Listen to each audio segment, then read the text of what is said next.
Señoras, señores, gobernantes de países del mundo, me da mucho gusto comunicarme con ustedes con motivo del 75 aniversario de la Organización de Naciones Unidas. Represento a un gran país, a México,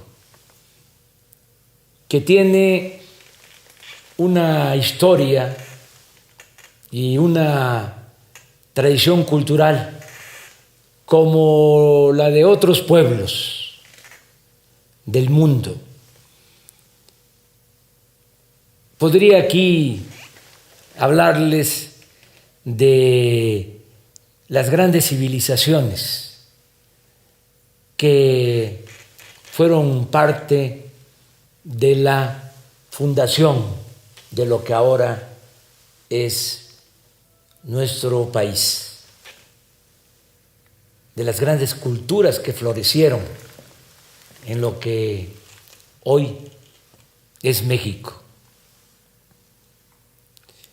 Hablo de civilización, hablo de culturas, porque los que conquistan, los que dominan, los que colonizan, siempre tratan de justificar sus atrocidades, descalificando a los pueblos originarios, llamándoles bárbaros o salvajes.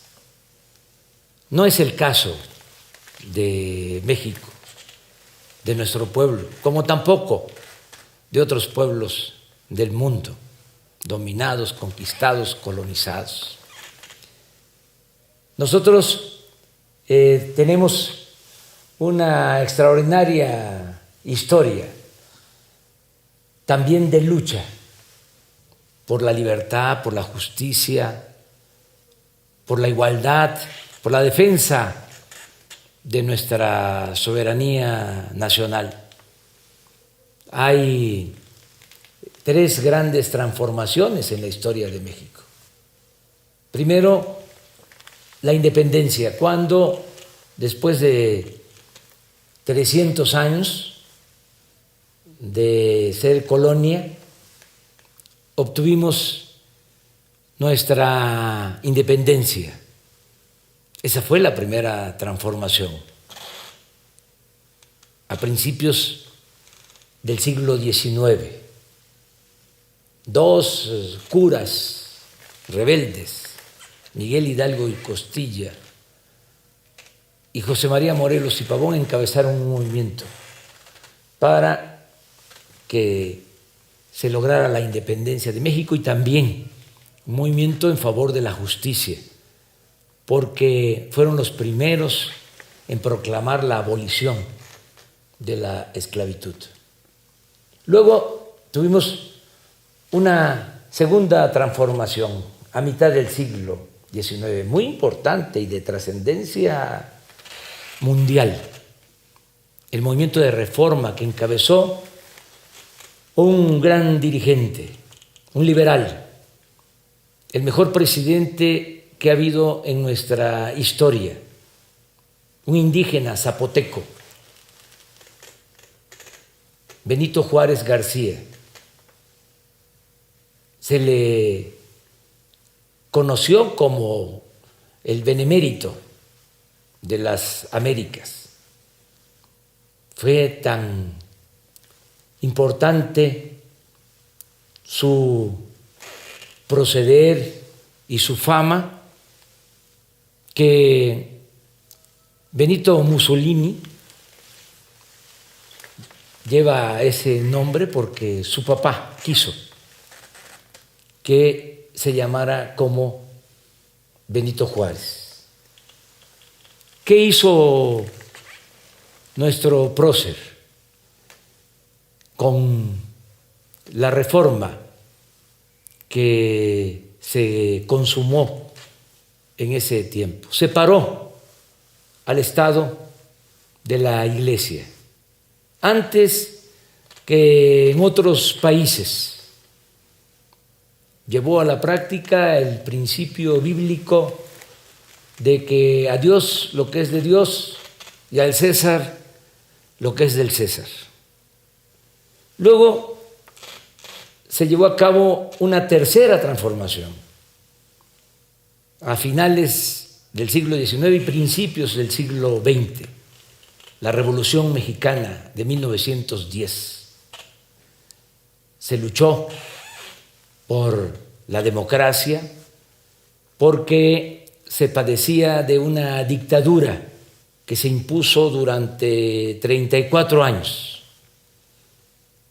Se luchó para que se garantizaran las libertades y se luchó también por la justicia, dirigentes sociales muy importantes.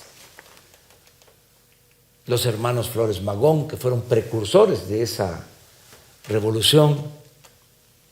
Desde luego, un hombre bueno, apóstol de la democracia, que fue asesinado cobardemente, Francisco I. Madero, y dirigentes sociales como Francisco Villa, un dirigente defensor de los campesinos, leal al pueblo, Emiliano Zapata.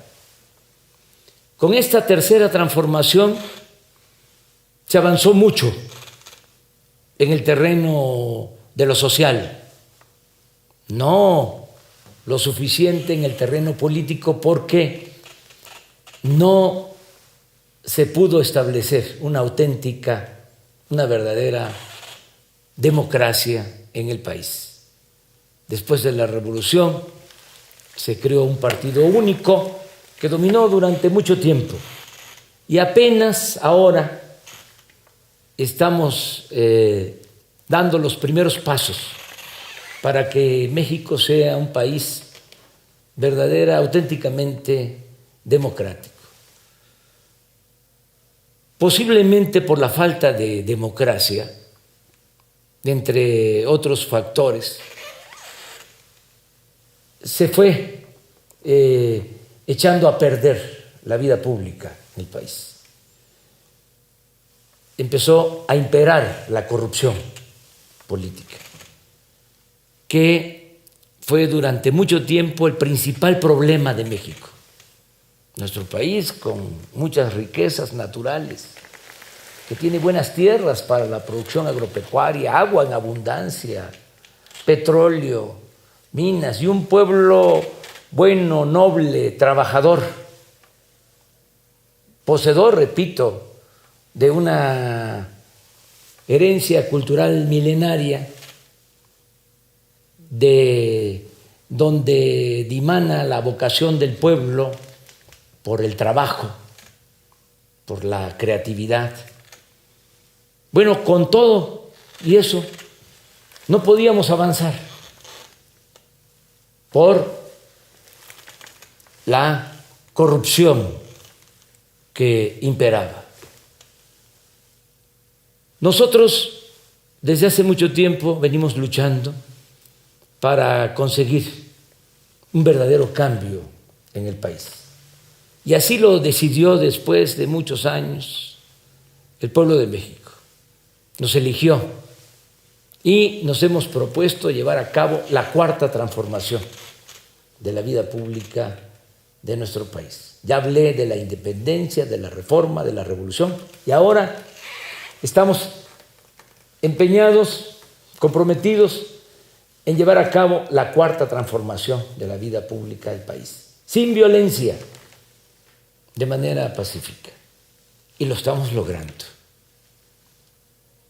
A pesar de que estamos enfrentando dos crisis, como también se está padeciendo en otros países del mundo. Estamos enfrentando la pandemia del coronavirus, del COVID-19, esta enfermedad terrible.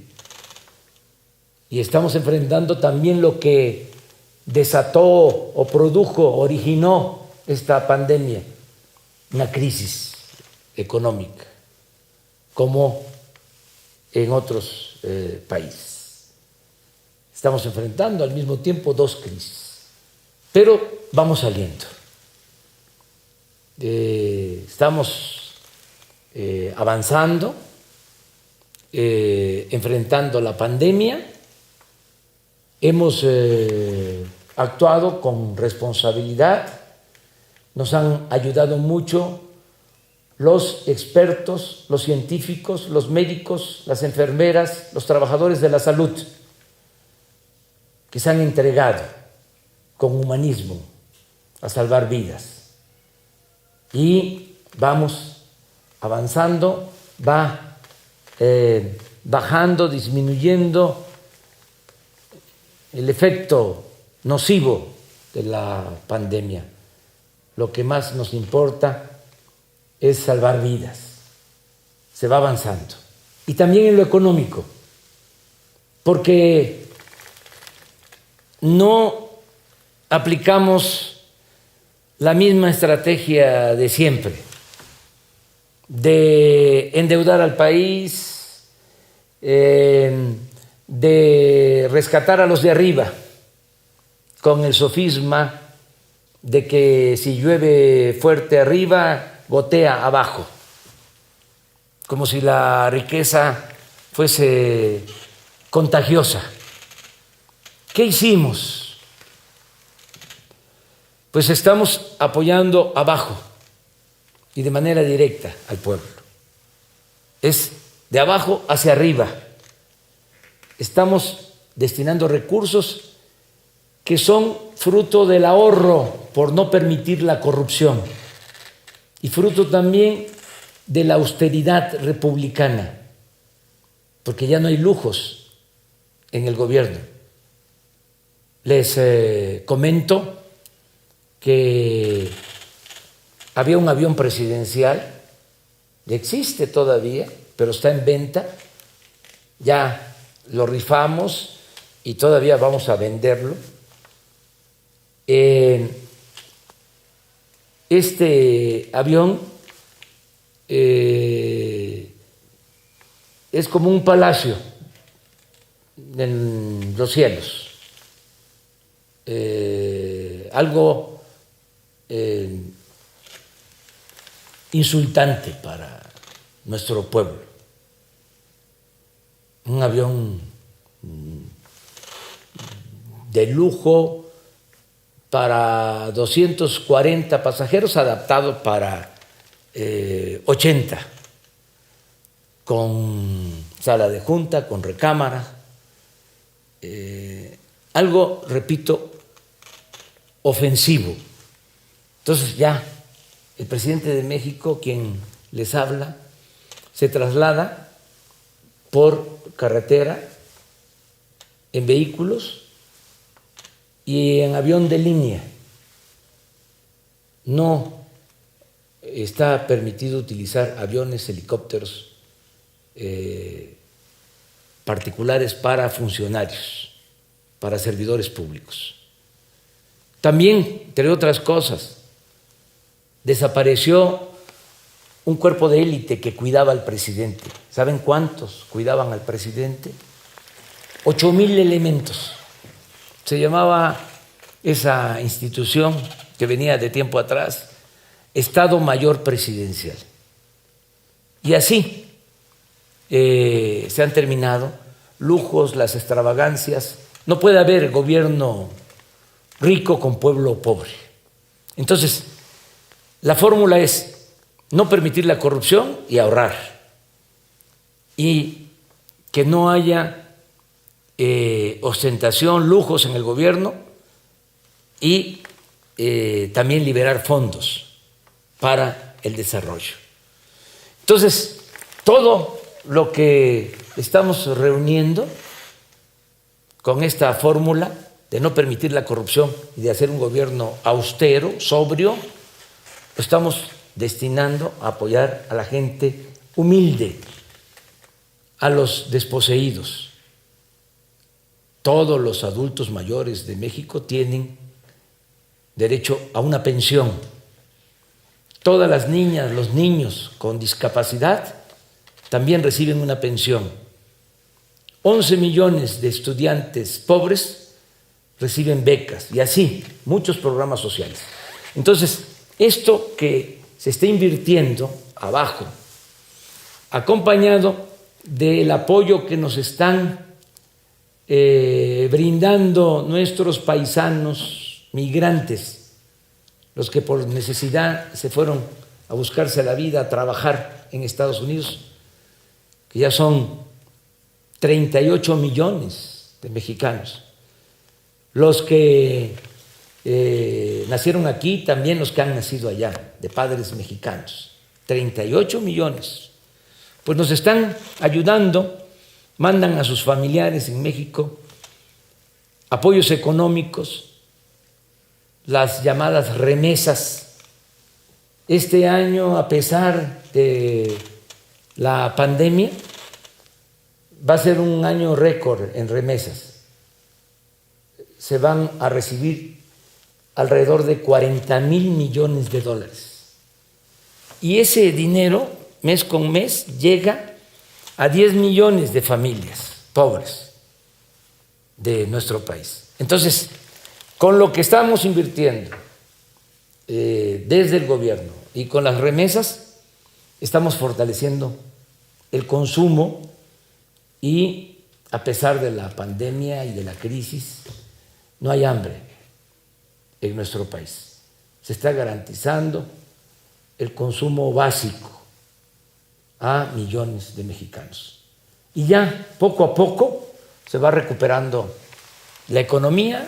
Esto también se complementa con el hecho de que acabamos de firmar un acuerdo con Estados Unidos y Canadá, un tratado que ya entró en vigor, y esto significa que están llegando inversiones al país, se están instalando empresas y se están creando empleos para el bienestar de los mexicanos. Yo tengo mucha fe en el futuro de México, pero también tengo mucha fe en el futuro del mundo. Yo soy un creyente y mi credo es el de la fraternidad universal.